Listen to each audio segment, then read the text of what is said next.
Hi, we're Rebecca and Laura and welcome back to Bride Society. So today we're discussing the dilemma of to gift list or not to gift list. It's a dilemma that seems to be cropping up more and more. It's a question that a lot of bride and grooms that I've spoken to have asked me about, and I know it's a dilemma that both of us experienced, wasn't it? Yeah, and actually I took your advice for my wedding. And very wise. We weren't planning on having a gift list because we were asking everybody to travel to the wedding, so we felt as though maybe because they were having to pay for travel and accommodation that we didn't expect a present on top of that. Although a lot of people want to give gifts, don't they? They do. Particularly maybe an older generation. Yeah, and we did have a few relatives asking my mum, are they having a gift list? What would they like? So, and after speaking to you, who suggested just putting something together, so if people do want to give, they're confident that they're going to give you something you actually want and like, rather than... Or that you don't already have as well. Yeah. That's half the stress of a gift, isn't it? Yeah. It's kind of going, what do they already have? Would they like this? Just go with what they have. I haven't seen that home recently. I don't know if this goes. So it just takes that stress out a bit. Yeah, people just, I think, want the gift list there as a safety. Definitely. And actually it worked really well. We went with John Lewis and just put together a small gift list with a range of prices, and then people could, if they wanted to give us something, they were able just to pick something off there.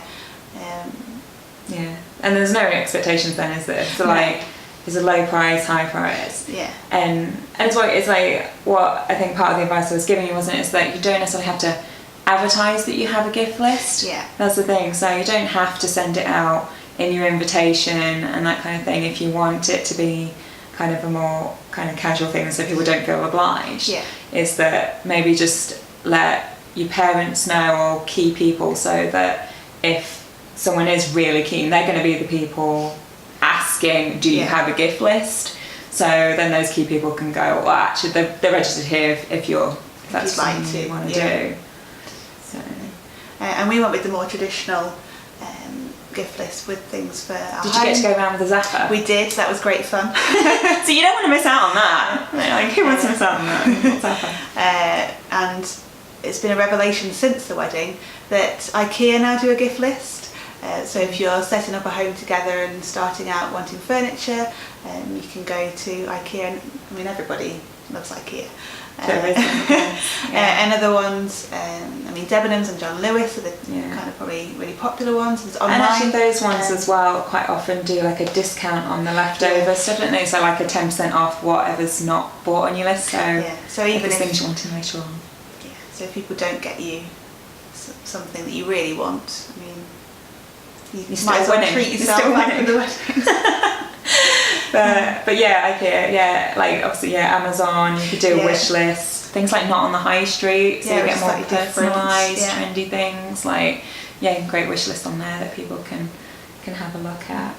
Were there any other cool ones we came across recently? Well, there's the online one, I think there's Prezzola. So I think with things like that you can also earn like cash back, so for every like £10 your guest spends on you get like £1 back, so it works on multiple levels. Yeah, so it's worth checking them all out and having a look at the one that suits you. Have a Google. But as well, the other thing was that I've noticed, both as a guest going to weddings and working with brides and grooms to be, is that there's also now been a bit of shift in tradition away from perhaps the traditional gift lists historically of like the John Lewis Debenhams side of it to politely asking for money in lieu of gifts, because you've maybe already set up home together. It tends to be the way these days. But again, you can maybe feel a bit awkward about asking them out, sort of how politely, or you put it or in a poem and things. And one like solution that I thought was quite elegant to that is there are some websites such as like Thank.you that give you the opportunity to build a more virtual list. So it's still basically that the money gets paid into your bank account through this website. But you can build like a honeymoon list. So if you decide, I mean, you want to go snorkeling in the Great Barrier Reef, you can itemize that as an item, and people can just pay towards that. But it's still just going into your bank account. So it's they know roughly what they're paying for, and they don't have to pay for like a special meal. Yeah. Like you were saying to me before, like that might be too expensive, but they can put towards what they're comfortable at and have something that they can kind of hold on to as, oh, you know, I gave them that, rather than it just being sort of a drop that gets lost in an ocean somewhere. And it's also a good way of actually kind of earmarking that money for that special if you're planning on using it for your honeymoon. But it's definitely going to go special towards that.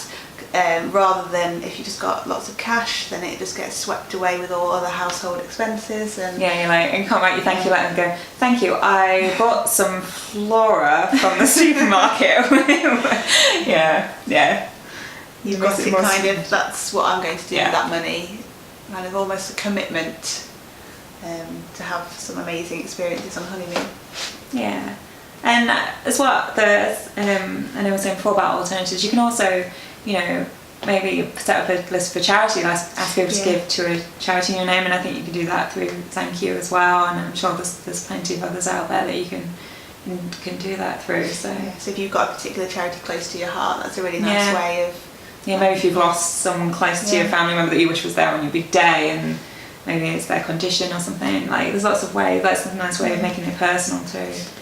And incorporating. So so it doesn't have to be traditional, like straight down, like if you don't want it to be, there's other solutions.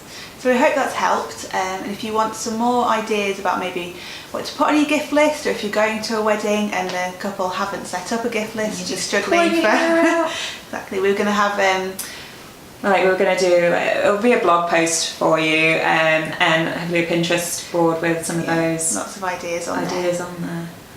So so we look forward to seeing you next time at Fire Society.